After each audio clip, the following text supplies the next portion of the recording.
ये रिश्ता क्या कहलाता है में जो आता है वो अरमान को सुनाकर उसे नीचा दिखाकर उसे सौतेला बोलकर चला जाता है।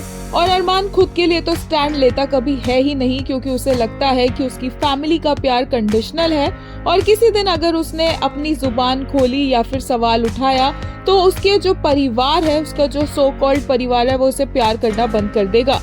लेकिन हर बार अभीरा ने अरमान के लिए स्टैंड लिया है और अब जब अभीरा और अरमान का रिश्ता टूटने की कगार पर है, अभी भी अभीरा पूरे परिवार के सामने अरमान को डिफेंड करेगी, अरमान को आईना दिखाएगी, उसे जागने के लिए कहेगी और उसे अपने लिए एक स्टैंड लेने के लिए कहती नजर आएगी।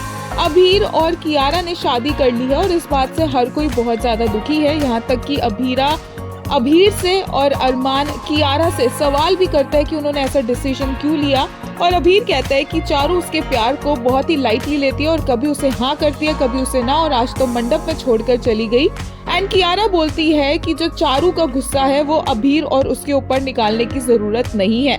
कियारा भी अरमान से बदतमीजी करती है, अरमान को गुस्सा आता है, अरमान अभीर का कॉलर पकड़ता है और कियारा अरमान का हाथ पकड़कर उसे दूर फेंक देती है, जबकि अभीरा अरमान को संभालती नजर आती है। सिमिलरली दादीसा भी इन सब चीजों के लिए अरमान के सौतेले होने की बात पता नहीं कहां से उठाकर ले आती है और अरमान को इतना ज्यादा हर्ट करती है अपनी बातों से।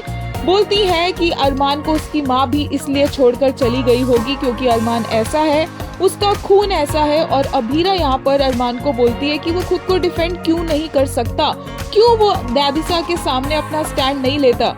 अभीरा बोलती है कि दादीसा अपने एक हाथ में सौतेले का और एक हाथ में अपने पोते का बॉम्ब लेकर रखती हैं। जब उनका मन करता है वो सौतेले का बॉम्ब उठाकर अरमान के ऊपर फेंक देती है, जब उन्हें गुस्सा आता है, जब चीजें उनके हाथ से निकलती है, वो अपना गुस्सा सारा अरमान पर निकालती है और उसे एक पंचिंग बैग की तरह ट्रीट करती है। दादीसा ने कभी भी अरमान को अपना पोता माना ही नहीं है। जब जिम्मेदारियां देनी होती है तब उन्हें अरमान याद आ जाता है, जब ब्लेम करना होता है तब भी उन्हें ये याद आ जाता है कि अरमान तो सौतेला है।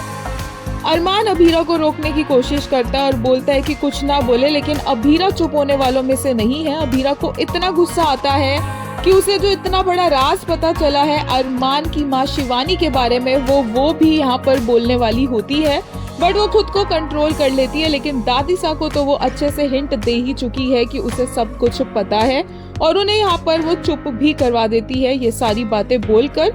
और इस बार सिर्फ दादीसा ने ही अरमान पर उंगली नहीं उठाई, बल्कि मनीष गोयनका भी अरमान पर उंगली उठाते हैं कि अरमान की वजह से ये सारी प्रॉब्लम्स हुई है, क्योंकि अरमान ने ही अभीर और चारू के रिश्ते की बात की थी। और अभीरा बोलती है कि इस बात में कोई लॉजिक नहीं है, इसमें अरमान की क्या गलती है, और वो अपने खुद के पीनानू को भी अरमान के लिए सुना देती है।